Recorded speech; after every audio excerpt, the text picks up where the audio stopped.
Yes. I just feel that when we're looking at the icon, we're not supposed to be looking at the picture or how it was painted or what it represents. I don't think I heard everything. If you can say it again. When you're praying in front of an icon, you're not looking at how it was painted or expressions on the face. You're looking, what did I say? What it represents. You worry what it represents, not Okay. how it was done. And if I can maybe add something to this, all right? As I said about the wall, and you know, putting an icon there, and because it looks good aesthetically, all right, but that's not really the purpose. Okay, we should, as I said, approach the icon with faith and not really looking at it as something perfect. Because what I want to say now is the iconographer, even though he or she would be a perfect artist, it doesn't mean that he or she could be an iconographer. Why? Because, and again, there are certain rules that we should be doing. We should be in communion and have a very active church life and go to confession a lot or when we need it, and then prayers and fasting, you know. And I'm not saying that the iconographers don't do that, don't get me wrong, but those were the criteria also for an iconographer. And in some monasteries, what they did was they were making them to paint or write an icon of the Transfiguration, which is not really easy icon to paint. After they were done, the head of the monastery would look at the icon, or the elder, and believe it or not, he would see if there is a spirit in it or not, or if there is a prayer in it or not. And that icon could be perfect, but he could tell that monk that you are not going to be an iconographer, because he doesn't feel anything coming through it, even though it was a perfect picture. And opposed to that, there could be maybe icon that was not as perfect, but the person who did that icon was a lot of prayer and fasting. You know what I mean? And that's what matters. That's what is important. You know, and that's why I said, as we approach the icon should make us pray. You know what I mean? Even though it's not a perfect image. But icon always involves the person in front of it. So, just looking at it, you know, like praying in front of it, it's something else. I don't know if I answered that question or not. Is there a reason why there's mistakes in icons? Like the footstool of Christ wouldn't be like this, it wouldn't be symmetric, yes. Or the folds in the clothing, when it's folded over, should be on each side should be one color, and it's not always.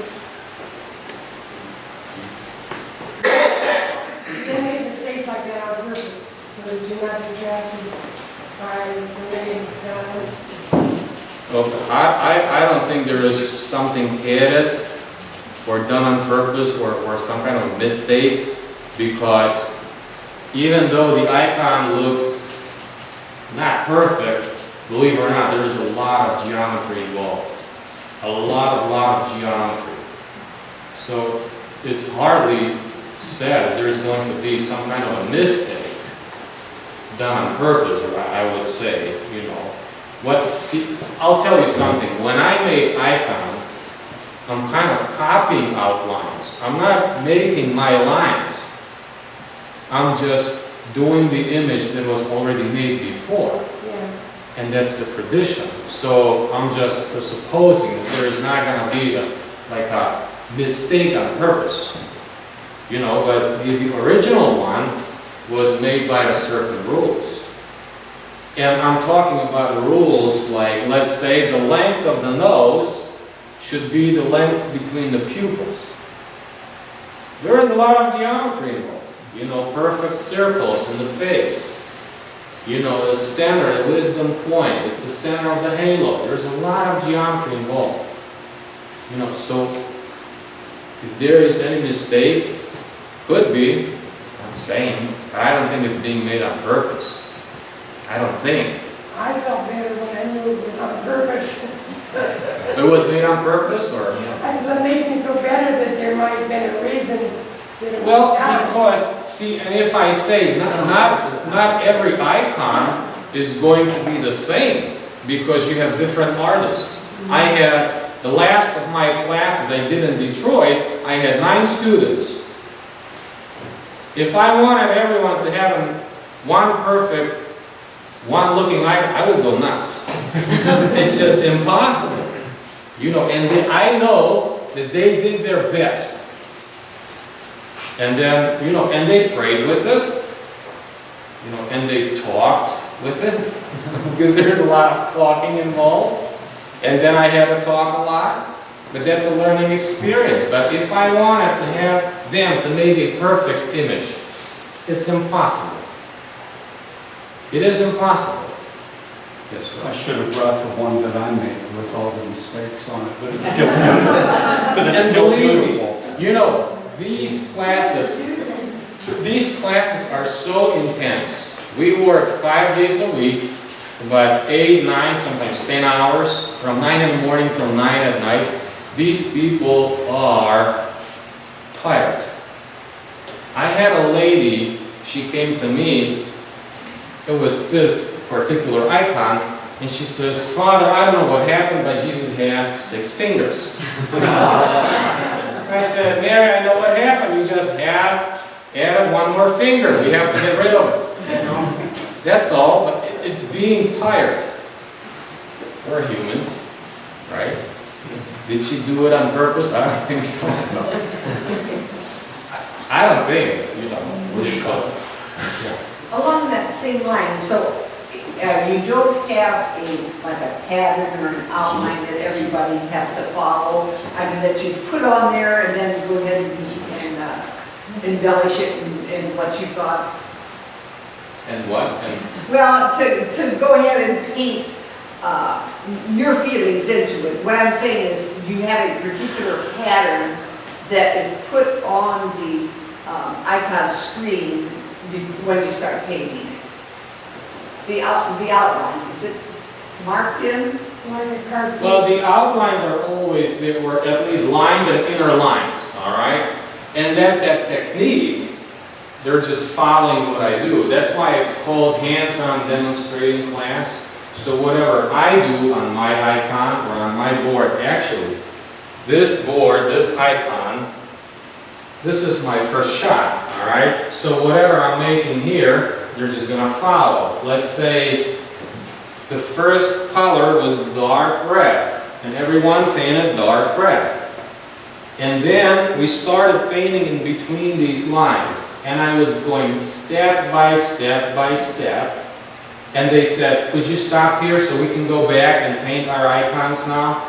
As soon as they were finished, they came back to me, and I continued. And that's why I said it's very intense, but that's how they do it. You know, that's how they learn. It was actually me trying to paint step by step, and when they were ready to do their work, they said, stop here. They went back and painted. That was the process of the whole week. And actually, I did not finish this one because I was helping a lot of students to finish their icons, because there's a lot of work involved with gold, making lines around gold, with calligraphy, with lettering, you know, and stuff like that. So I was helping a lot of them, you know, instead of finishing mine. I can finish mine at home, you know, later on. But we basically followed, all of us followed the same outer lines, inner lines, lines in the face. But I'm not saying everyone has different angle holding brush. Everyone has different, you know, some fellows are left-handed, like Bob, you know, so I can't make him to make a line I do, because he's gonna pull it the other way, you know, but he did his best, you know. So did I answer your question, Rita? Okay. There's also pattern books, where, and some of the ancient ones, they actually have small holes, and you would lay it on, and then take carbon, run it through, like carbon paper. And then when you move it, and then you have the basic lines and lines that you were just talking about, Father, transferred to it. That way you made sure you stayed to the canon. Because the canons are very, very set, and you don't make up your own. So basically the lines, and especially inner lines, are being copied on through the tracing paper. Yes, at least that's how I do it. Yeah. Is there a special paint that you use, or is it just every day? Yes, I'm using, for my icons, I'm using acrylic paints, which are, for me, my classes and my students, those work the best, because many students are just not as good or not as advanced, and there's just a lot of mistakes. So acrylic paints help us to fix a lot of things on icon. And the proper way would be to do the icon with the tempera. You know, that's the proper way. It's a very ancient way, and you know, doing some pigments too. But I don't do it. You know, as far as icons, my icons, I do it with acrylics. You know, if I do icon on canvas, I do quite a few Holy Shrouds. I do acrylics. You could do oil paint if you wanted to, but I mean, that takes forever.